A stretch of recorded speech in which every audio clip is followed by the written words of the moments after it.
अस्सलाम वालेकुम नाज़रीन, मैं हूं मंसूर अली खान। अपने डेली चैनल के ऊपर आपको खुशामदीद कहेंगे। नाज़रीन, पिछले 12 घंटे में बड़ी अहम खबरें डेवलप हुई हैं, उसके बारे में तफसील से बात करेंगे। ख़ास तौर पे आज पाकिस्तान तहरीक इंसाफ का एक काफ़िला अली अमीन गंडापुर साहब की सरबराही के अंदर जनाब लाहौर पहुंच चुका है, या पहुंच रहा होगा या पहुंच चुका होगा, जब तक मुझे नहीं पता आप ये वीडियो कब देख रहे हैं। कुछ उसे भी डिस्कस करेंगे। और पिछले 24 घंटे में मेरा ख्याल में पाकिस्तान तहरीक इंसाफ के साथ एक बहुत बड़ा फ्रॉड हुआ है। आप उसे फ्रॉड कह लें, प्रैंक कह लें, आप कुछ भी कह लें, लेकिन मेरे ख्याल में बहुत बड़ी ज़्यादती हुई है पाकिस्तान तहरीक इंसाफ के साथ, तो उसके बारे में भी कुछ बात करेंगे।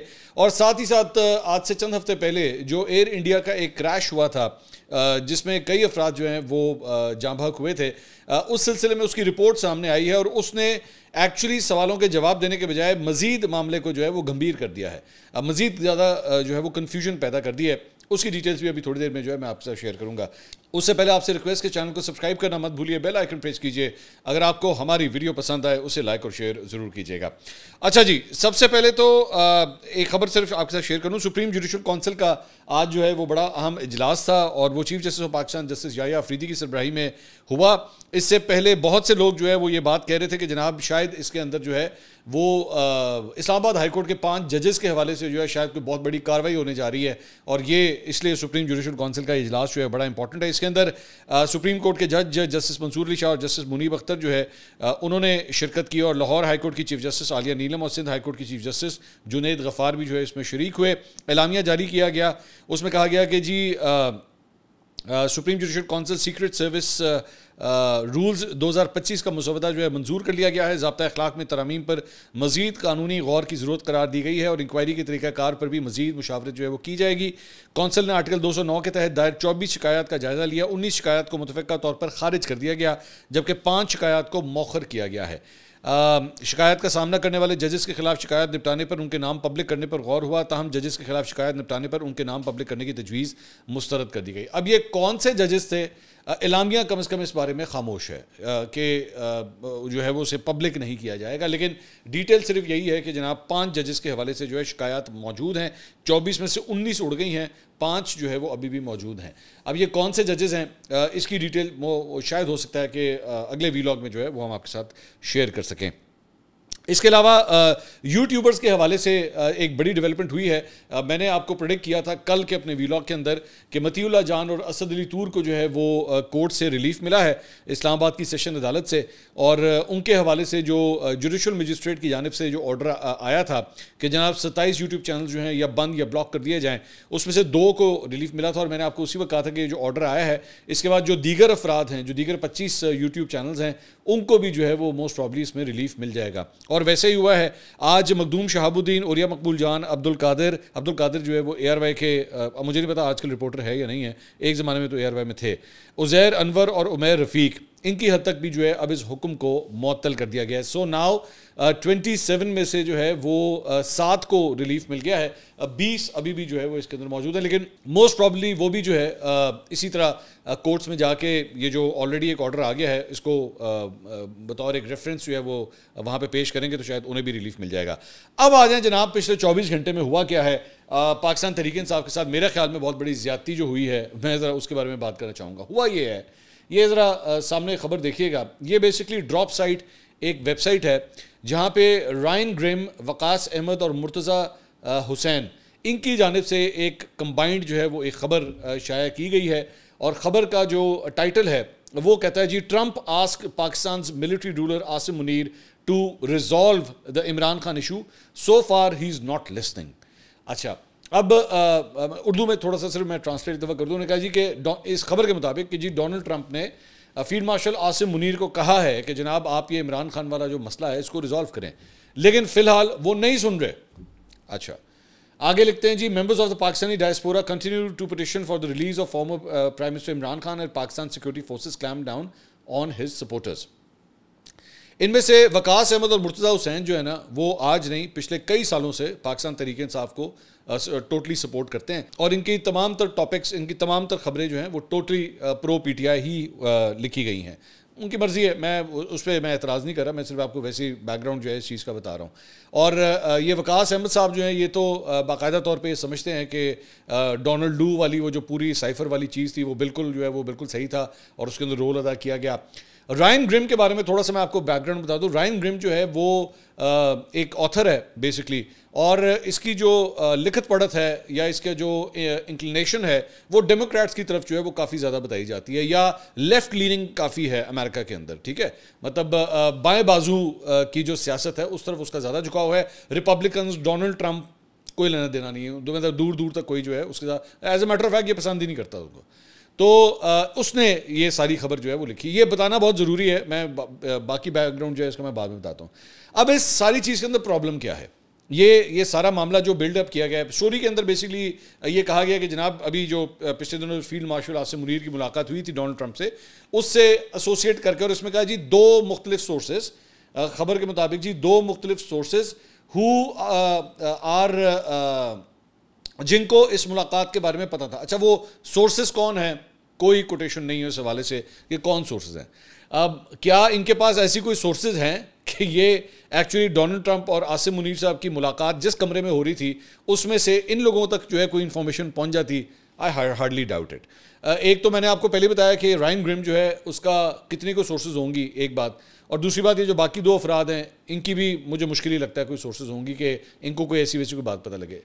लेकिन इस सारी चीज़ के अंदर थोड़ा सा आपको बैकग्राउंड जो है वो जानने की ज़रूरत है। बैकग्राउंड ये है कि अमेरिका के अंदर इनके ये जो भी बैठे हुए हैं ना पाकिस्तान तहरीक इंसाफ के मामलात को जो हैंडल कर रहे हैं, इनकी पिछले कई महीनों से बड़ी सख्त किस्म की मिट्टी पलीद हो रही है। अच्छा, मिट्टी पलीद क्यों हो रही है? ख़ास तौर पे इसका आगाज़ जो है वो वहाँ से होता है कि जब पाकिस्तान इंडिया की जंग हुई और उसके बाद डोनाल्ड ट्रंप का पाकिस्तान की हुकूमत या आसिम मुनीर साहब के करीब होना, उनको खाने पे बुलाना और वो सारी चीज़ें होना, तो पाकिस्तान तहरीक इंसाफ के अपने जो लोकल यहाँ की लीडरशिप है ना, मतलब पाकिस्तान की, दे हैड स्टार्टेड क्वेश्चनिंग कि तुसी सारे फारे रह गए हो, तुसी जिन्हें भी उत्थे बैठे हो ना सारे फारे हो, तुसी सारे ड्रामेबाज है एक नंबर दे, तुम लोगों के पास कोई कुछ करने को नहीं है, तुम लोग सिर्फ यहाँ पे डोनेशन इकट्ठी करने और लोगों को बेवकूफ़ बनाने के लिए जो है वो बैठे हुए हो। तुम लोगों ने लोगों का वक्त ज़ाया किया है, इनको लारे लप्पे दे के। उनमें से 2-3 यूट्यूबर भी हैं जो ज़ाहिर बात है वो अपना सौदा जो है उन्होंने बेचना होता है। ये आर्टिकल एक्चुअली अगर आप उठा के देखें ना, अभी भी वो जितना भी यूट्यूबर जो बाहर बैठा हुआ है ना, खास तौर पे वो इसको बड़ा बढ़ा चढ़ा के पेश कर रहा है कि साड़ी गल हो गई है, मतलब ये अमरीकी साड़ी गल हो गई है, साड़ी अमरीकी गल हो गई है। वो जिस तरह ये लोग मुस्लिम लीग नून के हवाले से कहते थे ना कि जी ये नून लीग वाले कहते हैं, तो ये बेसिकली ये आर्टिकल ये बता रहा है कि जनाब साड़ी भी गल हो गई है, तो डोनाल्ड ट्रंप ने आसिम मुनीर नाल गल कर ली है। अच्छा, तो ये सारा आर्टिकल लिखने का बेसिकली मकसद ये है कि वो जो दुकानदार वहाँ पे बैठे हुए हैं ना, वो अपना सौदा ज़रा दोबारा बेच सकें, क्योंकि गाहक नहीं आ रहा दुकान के ऊपर, मार्केट में गाहक नहीं आ रहा उनका सौदा कोई ख़रीदने के लिए। लेकिन अब इस आर्टिकल के बाद जो है वो लोग, अच्छा डोनाल्ड ट्रंप ने क्या है फील्ड मार्शल आसिम मुनीर ने, अच्छा प्रॉब्लम क्या है? प्रॉब्लम ये है इस आर्टिकल के अंदर दोनों सूरतों में पाकिस्तान तहरीक इंसाफ के साथ नाइंसाफ़ी है। ये इन्होंने अपनी दुकान तो चमका ली, लेकिन पाकिस्तान तहरीक इंसाफ के साथ नाइंसाफ़ी क्यों है? I will tell you why. एक मिनट के लिए, पहली बात तो ऑब्वियसली हमें कोई कंफर्मेशन नहीं है कोई ऐसी कोई बात हुई भी है नहीं हुई, लेकिन एक मिनट के लिए आइए ज़रा कोशिश करते हैं कि हाँ जी ठीक है ऐसा हुआ होगा। चलें एक मिनट के लिए मान ली। आपको पता है इसका मतलब क्या है? ये जो खबर है ये कह रहा है कि जी डोनाल्ड ट्रंप ने कहा आसिम मुनीर साहब को कि आप रिजॉल्व करें इमरान खान का issue, so far he is not listening. अब होगा क्या कि अगले 6 महीने से लेके 1 साल के दौरान मैं एक छोटा सा टाइम पीरियड दे रहा हूँ, अगले 6 महीने से 1 साल के दौरान इमरान खान को अगर किसी किस्म का भी कोई रिलीफ मिला, कोई भी रिलीफ मिला, किसी भी कोर्ट से कोई रिलीफ मिला, वो जेल से बाहर आए, उनके बच्चों के आने के बाद कुछ हुआ, आपने ये आर्टिकल लिख के जो है ना उसके ऊपर अमरीकी कीचड़ फेंक दिया। यू अंडरस्टैंड व्हाट इज अमरीकी कीचड़? अमरीकी कीचड़ आपने फेंक दिया कि इमरान खान की अब कोई भी रिहाई होगी, कुछ भी होगा, ये एक्चुअली डोनाल्ड ट्रंप ने करवाया। रायन ग्रिम का एक्चुअली आर्टिकल ये सब कुछ कहता है। ये इतने गधे और बेवकूफ़ हैं इनके साइड के यूट्यूबर्स, और जो इनके, अब वो मुझे ना लफ्ज़ मना किया हुआ है लौंडा लपाड़ा कहने से, तो इसलिए मैं नहीं बोल रहा, लेकिन मुझे इस बात का अफसोस होता है कि आप ज़रा अंदाज़ा कीजिए कि इनकी अकल के साथ ये लोग किस तरह खेलते हैं कि जी हुई है, गल हो गई है, और गल हो गई, डोनाल्ड ट्रंप ने क्या कहता है फील्ड मार्शल आसिम मुनीर नूं, अब कोई भी रिलीफ चाहे किसी भी तरीके से आया, 1 मिनट में इल्ज़ाम लगेगा वेख्या डोनाल्ड ट्रंप ने किया सी। अमेरिका का जो यार है गद्दार है, लेकिन डोनाल्ड ट्रंप का जो यार है वो साडा भी यार है। आपने उसके ऊपर अमरीकी कीचड़ फेंक दिया। ये है सिनेरियो नंबर 1। सिनेरियो नंबर 2 के अंदर क्या है? सिनेरियो नंबर 2 के अंदर आपको पता है आपने क्या किया है? आपने बेसिकली आर्टिकल लिख के इसकी जो वो हेडलाइन की जो दूसरी पार्ट है ना, सो far he is not listening. यार मतलब असल एब्सोल्युटली नॉट क्या फील्ड मार्शल आसिम मुनीर ने कहा है कि डोनाल्ड ट्रंप ने आसिम मुनीर साहब को यह कहा कि जी इमरान खान का मसला हल करो, और आसिम मुनीर साहब कह रहे हैं मैं नहीं करना। उन्हें कह रहे मतलब ही इज नॉट लिसनिंग।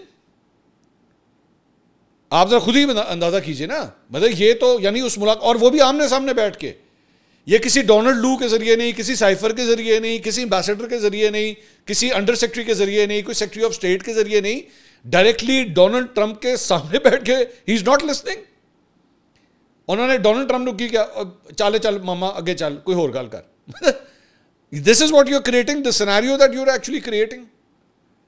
सो आपने एक्चुअली पाकिस्तान तहरीक इंसाफ के साथ ये सारी चीज लिखवा के, ये जो कुछ भी लिखा गया है, ये वो कॉइन टॉस है जिसमें कहते हैं ना heads I win tells you lose.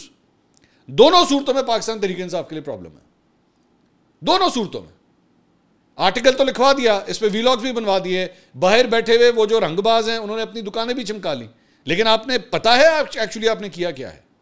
और उसके ऊपर एक और बड़े सीनियर सहाफ़ी हैं, मैं उनके ट्वीट्स पढ़ रहा था, उन्होंने इसके ऊपर कहा कि आप अब अभी देखिएगा ये जो दोनों बेटे आने लगे हैं, उन्होंने लिखा हुआ है, उन्होंने कहा ये दोनों बेटे आने लगे, आप देखिएगा उनको कैसा प्रोटोकॉल मिलता है और क्या ज़बरदस्त उनको जो है वो प्रोटेक्शन मिलती है। So basically what you are trying to say is कि ये सारी तनावे जो हैं वो बेसिकली बाहर से हैंडल हो रही हैं। यानी इमरान खान को अब कोई भी रिलीफ मिलता है, कोई भी चीज़ उसके लिए आने वाले 5-6 महीने साल के अंदर कुछ भी होता है, वो डोनाल्ड ट्रंप की वजह से होगा, ये उसने करवाया है। तो बहुत बड़ी ज्यादती पाकिस्तान तहरीक इंसाफ के साथ जो है ना इस सारे मामले के अंदर मेरे ख्याल में की गई है, और सिर्फ एक वजह कि अपनी दुकानदारी जो है वो चमकानी थी, और कोई बात नहीं है। और अच्छा एक और मुझे बात बताइए कि इस सारी चीज़ के बाद, या अब एक और सिनेरियो, मैं दोबारा ज़हन में रखिएगा मैं सिर्फ सिनेरियोज आपके सामने बिल्ड कर रहा हूँ। एक और चीज़ मुझे बताइए कि अगर वाकई डोनाल्ड ट्रंप ने सब कुछ कहा होता, और अगर आसिम मुनीर साहब एक्चुअली उसको उस पर कह के आए हैं कि जी ही इज़ नॉट लिसनिंग, या वो इस मामले पे नहीं है, तो हमने डोनाल्ड ट्रंप को नोबेल के लिए भी नॉमिनेट कर दिया। और उसके बाद भी डोनाल्ड ट्रंप ने उस मीटिंग के बाद भी जो है वो फील्ड मार्शल आसिम मुनीर साहब की तारीफें भी कर रहे हैं। आसिम मुनीर साहब अकॉर्डिंग टू दिस आर्टिकल सुन नहीं रहे, गाल नहीं सुन रहे, और इसके बावजूद वो डोनाल्ड ट्रंप जो है वो तारीफें कर रहा है फील्ड मार्शल आसिम मुनीर की। कुछ समझ आती है? कोई एक मिनट के लिए ये सारी अगर आप सिनेरियो जोड़ें, कुछ समझ आती है कि इस तरह हुआ होगा? और नोइंग डोनाल्ड ट्रंप, जिस किस्म का वो बंदा है, मैं गौर से बड़ी बात सुनिएगा, जिस किस्म का वो बंदा है, आपको पता है वो जरा सी बात के ऊपर इंस्टिगेट होता है और वो पूरे पूरे मुल्क के ऊपर जो है वो कहते हैं ताड़ी ऐसी तैसी, ये लो फिर 50% की मैंने ड्यूटी लगा दी तुम्हारे ऊपर। वो इस किस्म का बंदा है। वो इतनी सी बात ना माने जाने के ऊपर, अगर कोई मुल्क उसकी बात नहीं मानता ना कि जी आपने यूं नहीं यूं करना है, अभी ब्राजील के ऊपर उसने 50% की ड्यूटी लगा दी है। और आपको पता है किस वजह के? वो वजह ये है कि जो पिछला सदर था उसके हवाले से अमेरिका ये चाहता है कि जनाब उनके लिए थोड़ी सी रिलैक्सेशन की जाए। उन्होंने रिलैक्सेशन नहीं की, उनका ताड़ी ऐसी तैसी, लो फिर ये 50% जो है उन्होंने ड्यूटी लगा दी। वो इस तरह आगे से करता है।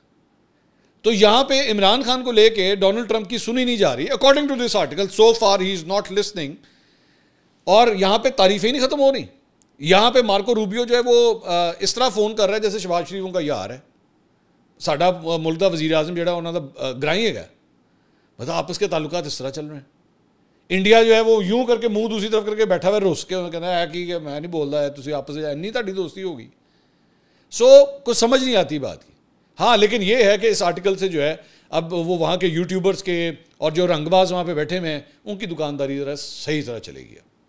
अब उनको ना मवाद मिल गया कि हाँ जी कुछ दो ना सानू कोई कड्डो ज़रा थोड़ा जा, हम देखें तो सही ना आपके लिए क्या कर रहे हैं। देखें डोनाल्ड ट्रंप ने कहा है। अब रायन ग्रेम का ये आर्टिकल जो है ना उनकी कम से कम अगले 6 महीने साल की दुकान जो है वो चला लेगा, लेकिन इमरान खान साहब का बट्टा बैठा दिया गया इस आर्टिकल के ज़रिए। बट ठीक है, करें जो करना है। अच्छा जी, इसके अलावा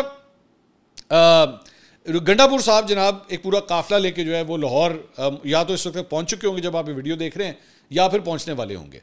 कहा यह जा रहा है कि उन्होंने जो है वो आज कोई छोटी मोटी एक प्रेस कॉन्फ्रेंस करनी है और असल फिर बड़ी कोई प्रेस कॉन्फ्रेंस जो है वो कल की जाएगी लाहौर के अंदर। बट इनका स्केड्यूल जो है अभी बड़ा अनकन्फर्म्ड है, बिकॉज कोई प्रॉपर कम्युनिकेशन जो है हो नहीं पा रही। लेकिन असल जो पॉइंट है वो ये है कि जनाब वो 26 अफराद, वो 26 MPAs, उनसे इज़हार यकजहती के लिए गंडापुर साहब जो हैं वो अपने MNAs MPAs, और इसके अंदर इनकी पार्लिमानी पार्टी का इजलास भी आज खैबर पख्तूनख्वा हाउस के अंदर हुआ, और ये काफ़िला जो है तकरीबन 300 गाड़ियों का बताया जाता है, और ये बेसिकली लाहौर जो है वो इस सिलसिले में आया है। 2-4 इसमें भी अब इश्यूज़ हैं। पहली बात तो ये कि गंडापुर साहब 26 MPAs जिन्हें सस्पेंड किया गया है इस वक्त, उनसे इज़हार यकजहती के लिए आ सकते हैं। वो जो 5 अफराद अंदर बंद हैं, जो अंदर से लेटर पे लेटर लिख रहे हैं, शाह महमूद कुरैशी, डॉक्टर यास्मीन राशिद, मियाँ महमूद रशीद, एजाज चौधरी, उमर चीमा, उनसे मिलने के लिए क्यों नहीं आ सकते? और मैं अब आपको ये मैं खबर दे रहा हूँ, आप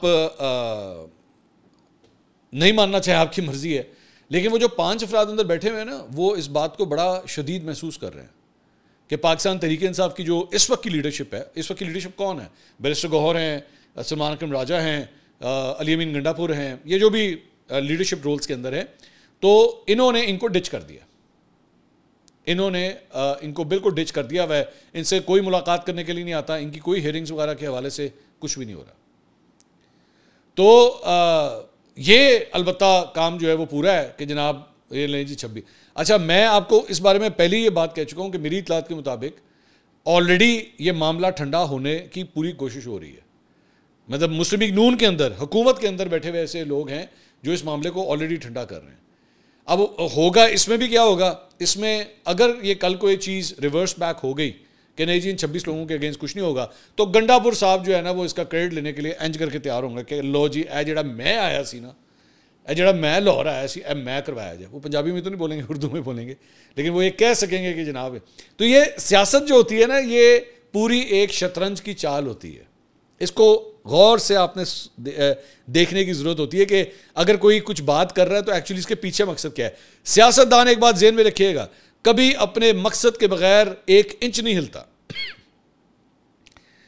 अली अमीन गंडापुर या ये सब के सब अगर उठ के ऑल द वे वहां से उठ के यहाँ पे आ रहे हैं, तो आप पूछे ना जाके, पाकिस्तान तहरीक इंसाफ का कारकुन पूछे कि जनाब आप कितनी दफ़ा आज तक डॉक्टर यास्मीन राशिद से मिलने के लिए आए हैं, आप शाह महमूद कुरैशी से मिलने के लिए कितनी दफ़ा आए हैं, पूछे इनसे जाके। इन लोगों के लिए तो 1 मिनट में आप आ गए कि जनाब हाय सानू 26 MPA याद आ गए जनाब, चलो चलिए जफ्फी पई उन्होंने जाके। तो ये भी सियासत की चालें होती है। लेकिन all is not good over there. और भी जो खबरें आ रही हैं वो हैं जनाब, एयरवाई न्यूज़ के सीनियर जर्नलिस्ट हैं नईम अशरफ भट्ट साहब, उन्होंने खबर दी है। उन्होंने कहा जी पाकिस्तान तहरीक इंसाफ में सानिया निश्तर की छोड़ी हुई सेनेट की सीट पर सर जंग जो है वो शुरू हो गई है, और इमरान खान ने मिशाल यूसुफजई को नामजद किया था, लेकिन अलीमा खानम ने जो है इसकी मुखालफत कर दी है। और PTI के चंद सीनियर रहनुमा अलीमा खान की मुदाखलत से नाराज़ हैं। ज़राए का कहना है कि इमरान खान ने मिशाल यूसुफजई को कागजात जमा कराने की हिदायत की, लेकिन अलीमा खानम ने मिशाल यूसुफजई के कागजात जमा कराने की मुखालफत कर दी। ज़राए ने बताया कि मिशाल यूसुफजई को बुशरा बीबी की हिमायत हासिल है, जबकि अलीमा खानम 2 उम्मीदवार सामने ले आई हैं। ज़राए ने मजीद कहा कि अलीमा खानम ने परवेज़ खट्टर के करीबी रिश्तेदार साजदा जुल्फ़िकार और पार्टी छोड़ने वाले फ़िदा मोहम्मद के रिश्तेदार को टिकट दिलवाने की कोशिश शुरू कर दी है। दूसरी जानिब कुछ रहनुमाओं ने सुमेरा शम्स और मोमना बासित के लिए भी जो है लॉबिंग शुरू कर दी है। अच्छा, फिर एंड में कहते हैं कि जी अलीमा खानम का जो है वो सियासत से कोई ताल्लुक नहीं है। यहाँ पे अशरफ भट्ट साहब की खबर के मुताबिक मतलब वो टिकटों की बंदर बांट के अंदर पूरी तरह इन्वॉल्व हो रही हैं, जबकि आपका तो पार्टी के अफेयर्स के साथ कोई ताल्लुक ही नहीं होना चाहिए ना। ये this is the principle stance जो आप लोगों ने खुद लिया हुआ है कि इनका कोई ताल्लुक नहीं सारे मामले के साथ, लेकिन किया फिर भी वही सारा कुछ जा रहा है। तो बड़ी नाजुक सूरत हाल है कहते हैं ना, बड़ी नाजुक सूरत हाल है। इसके अलावा जनाब एक आज से चंद हफ्ते पहले एयर इंडिया का एक जहाज़ जो है वो क्रैश हुआ था, और उसके अंदर जो है वो कई अफराद जाँ बहक हो गए थे। तो उसकी रिपोर्ट जो है वो कल रात को लेट आई, तब तक हम ऑलरेडी वीलॉग जो है वो रिकॉर्ड कर चुके हुए थे। अब उस रिपोर्ट के अंदर जो है वो ये बताया गया है, और बड़ी मतलब पुरस्कार किस्म की ये बात है, वो ये बताया गया है कि जैसे ये जहाज़ उड़ा है, मतलब इसने टेक ऑफ किया है एयर इंडिया के इस जहाज़ ने, तो चंद सेकंड के बाद ही जो है इसके जो फ्यूल स्विच थे, फ्यूल स्विच बेसिकली फ्यूल की सप्लाई जो इंजन को जाती है उसको कट ऑफ कर दिया गया, या वो कट ऑफ हो गए। चले मैं दोनों सूरतें जो है मैं दे देता हूँ, क्योंकि ब्लैक बॉक्स जो रिकवर हुआ उसके अंदर दोनों पायलट्स के दरमियान जो गुफ्तगू है, जो कॉकपिट के अंदर बैठ के की जा रही थी, उसमें से एक पायलट दूसरे को कहता है कि तुमने फ्यूल स्विच क्यों बंद कर दिया। ये एक्चुअली उसकी ऑडियो रिकॉर्ड हुई है कि तुमने फ्यूल स्विच क्यों बंद कर दिए। उसने कहा कि नहीं, मैंने नहीं किए। तो यानी फ्यूल स्विच जो है वो बंद हो गए। अब फ्यूल स्विच किसने बंद किए, सवाल ये है। इसका कंट्रोल जो है वो तो पायलट्स के हाथ में था। तो ये फ्यूल स्विच जो है वो किसने बंद किए। बेसिकली इस परवाज़ के कप्तान 56 साल तजुर्बाकार पायलट थे, जिन्हें 15,000 से ज़्यादा घंटों की परवाज़ का ऑलरेडी तजुर्बा था। तो वो तो इस किस्म की बेवकूफ़ी कर नहीं सकते। और दूसरे इनके साथ फर्स्ट ऑफिसर 32 साल के थे और उनके पास तकरीबन 3400 घंटे का जो है वो तजुर्बा था। यानी कि जो नंबर 2 थे जहाज़ पे पायलट, वो जो साथ दे रहे थे मेन पायलट का, तो दोनों के दरमियान ये गुफ्तगू हुई है। अब वहाँ पे इंडिया के अंदर जो है वो नया काम अब क्या शुरू हो गया है कि वो सारा मलबा जो है बोइंग के ऊपर डाल रहे हैं, जबकि रिपोर्ट जो है वो इंडिकेट कर रही है कि ये आपस में पायलट्स की जो है गुफ्तगू हुई है। सो आने वाले दिनों में आप हो सकता है कि देखें कि बोइंग और इंडियन गवर्नमेंट के दरमियान या एयर इंडिया के दरमियान जो है वो खींचातानी शुरू हो जाए कि इस हादसे का जो है एक्चुअली जिम्मेदार कौन है। अगली वीडियो में आपसे दोबारा मुलाकात होगी। अल्लाह हाफ़िज़।